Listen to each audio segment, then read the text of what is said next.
ನಮಸ್ತೆ ಎಲ್ಲರಿಗೂ. ಎಲ್ಲರೂ ಚೆನ್ನಾಗಿದ್ದೀರಾ ಅಂದ್ಕೊಂಡಿದ್ದೀನಿ. ಇವತ್ತು ನಾವು 6 ತಿಂಗಳು ಮೇಲ್ಪಟ್ಟಂಥ ಮಕ್ಕಳಿಗೋಸ್ಕರ ಒಂದು ಸಾಬುದಾನಿ ಮಲ್ಟನ್ನು ಮಾಡೋಣ. ನೀವು ನನ್ನ ಯೂಟ್ಯೂಬ್ ಚಾನಲ್ ಫಸ್ಟ್ ಟೈಮ್ ನೋಡ್ತಾ ಇದ್ದರೆ ದಯವಿಟ್ಟು ಸಬ್ಸ್ಕ್ರೈಬ್ ಮಾಡಿ ಮತ್ತು ಶೇರ್ ಮಾಡಿ. ನಾನಿಲ್ಲಿ ಸಾಬುದಾನಿಯನ್ನು 1 ಬಟ್ಲಷ್ಟು ತೊಗೊಂಡಿದ್ದೀನಿ. ಇದು ಮಕ್ಕಳಿಗೆ ಬೆಳವಣಿಗೆಗೆ ಮತ್ತು ಶಕ್ತಿಗೆ ಕೂಡ ತುಂಬ ಒಳ್ಳೆಯದು. ಈ 1 ಬೌಲಷ್ಟು ತೊಗೊಂಡ್ವಿ ಅಂದರೆ ಇದು 1 ವಾರ ಮತ್ತು 15 ದಿನಕ್ಕೆ ನಾವು ಸ್ಟೋರ್ ಮಾಡಿ ಇಟ್ಕೋಬೋದು ಪೌಡ್ರನ್ನು.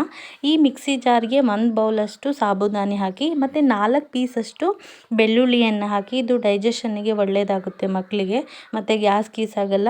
ಒಂದು ಅರ್ಧ ಸ್ಪೂನಷ್ಟು ಜೀರಿಗೆ ಹಾಕ್ತಾಯಿದ್ದೀನಿ, 1/4 ಸ್ಪೂನಷ್ಟು ಓಂಕಾಳನ್ನು ಹಾಕ್ತಾಯಿದ್ದೀನಿ ಮತ್ತು 2 ಮೆಣಸಿನ್ಕಾಳನ್ನು ಹಾಕ್ತಾಯಿದ್ದೀನಿ. ಇದೆಲ್ಲವೂ ಕೂಡ ಕೆಮ್ಮಾಗಿರ್ಬೋದು, ಶೀತ ಆಗಿರ್ಬೋದು, ಈ ಥರದಕ್ಕೆಲ್ಲ ಮಕ್ಕಳಿಗೆ ತುಂಬ ಒಳ್ಳೆಯದಾಗುತ್ತೆ. ಹೊಟ್ಟೆ ಕೂಡ ಡೈಜೆಷನ್ ಚೆನ್ನಾಗಿ ಬರುತ್ತೆ. ಈ ಥರ ಸಣ್ಣಗೆ ಪೌಡ್ರ್ ಮಾಡಿಟ್ಕೊಳ್ಳಿ. ನಾನು ತೋರಿಸ್ತಾ ಇದ್ದೀನಿ. ಈ ಥರ ಪೌಡ್ರ್ ನೀವು 1 ವಾರದಿಂದ 15 ದಿನದವರೆಗೂ ಮಾಡಿಟ್ಕೋಬೋದು. ಇಲ್ಲಿ ಒಂದು ಪಾತ್ರೆಗೆ 1 ಟೇಬಲ್ ಸ್ಪೂನಷ್ಟು ತುಪ್ಪ ಹಾಕ್ತಾಯಿದ್ದೀನಿ. ಈ ತುಪ್ಪವನ್ನು ಹಾಕಿದ ಮೇಲೆ ನಿಮ್ಗೆ ಎಷ್ಟು ಮೆಜರ್ಮೆಂಟ್ ಬೇಕಲ್ಲ ಅಷ್ಟನ್ನು ಹಾಲು ಹಾಕಿ ಮಕ್ಕಳಿಗೆ ಆಹಾರಕ್ಕೆ. ಆ ಹಾಲು ಹಾಕಿಬಿಟ್ಟು 1 ಚಿಟಿಕೆಯಷ್ಟು ಉಪ್ಪನ್ನು ಹಾಕಿ ಮೇಲೆ ಏನು ಮಾಡಿ ಅಂತಂದರೆ 1 ಸ್ಪೂನ್ ಪೌಡ್ರನ್ನು ತೊಗೊಂಡು ಹಾಕಿ. ಅದು ಗಟ್ಟಿ ಆಗುತ್ತೆ, ಅದಕ್ಕೆ ಕಡಿಮೆ ಪೌಡ್ರನ್ನೇ ಹಾಕಬೇಕು. ಹಾಕಿ ನೀಟಾಗಿ ಕೈಯಾಡಿಸ್ಬೇಕು, ಗಂಟಾಗದೇ ಇರೋ ಥರ ರೀತಿಯಲ್ಲಿ. ಒಂದು ಕೈಯಲ್ಲಿ ಪೌಡ್ರ್ ಹಾಕಿ ಒಂದು ಕೈಯಲ್ಲಿ ಕೈಯಾಡಿಸ್ರಿ.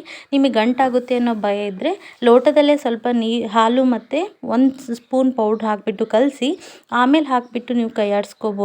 ಗಂಟಾಗದೇ ಇರೋ ರೀತಿಯಲ್ಲಿ ಕೈಯಾಡಿಸ್ಕೊಳ್ಳಿ. ಮೆಜರ್ಮೆಂಟು ಮಕ್ಕಳಿಗೆ ತಿನ್ನಿಸೋ ಥರ ಇರಲಿ.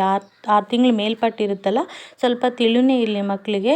ಇದು ತುಂಬ ಹೆಲ್ತ್ ಫುಲ್ ಆಗಿರುತ್ತೆ ಮತ್ತು ಹೊಟ್ಟೆ ಕೂಡ ತುಂಬುತ್ತೆ. ದಿನ ಏನು ಮಾಡಬೇಕು ಹೊಸದು ಅನ್ನೋದಕ್ಕೆ ತುಂಬ ಒಳ್ಳೆಯದಿದು. ನನ್ನ ಮಗಳಿಗೂ ಕೂಡ ನಾನು ಇದನ್ನೇ ಮಾಡಿ ತಿನ್ನಿಸ್ತಿದ್ದೆ. ಅವಳು ತುಂಬ ಇಷ್ಟಪಟ್ಟು ತಿನ್ನೋಳು. ಅದಕ್ಕೋಸ್ಕರ ಎಲ್ಲರೂ ಕೇಳ್ತಾಯಿದ್ರು, ಅದಕ್ಕೋಸ್ಕರ ಇದನ್ನು ಹೇಳ್ತಾ ಇದ್ದೀನಿ. ಇದನ್ನು ಕೂಡ ನೋಡಿ. ಮತ್ತು ಸ್ವಲ್ಪ ಗಟ್ಟಿ ಅನಿಸಿದರೆ ಒಂದು ಸ್ವಲ್ಪ ಹಾಲು ಹಾಕಿಬಿಟ್ಟು ಕೈಯಾಡಿಸ್ಕೊಳ್ಳಿ. ನಿಮ್ಮ ಮಕ್ಕಳು ಯಾವ ಥರ ತಿನ್ನುತ್ತಲ್ಲ ಆ ಥರ ಮಾಡಿ. ಗಂಟಾಗಬಾರ್ದು ಯಾವುದೇ ಕಾರಣಕ್ಕೂ. ಆ ಥರ ಮಾಡಿಬಿಟ್ಟು ಮಕ್ಕಳಿಗೆ ತಿನ್ನಕೊಡಿ.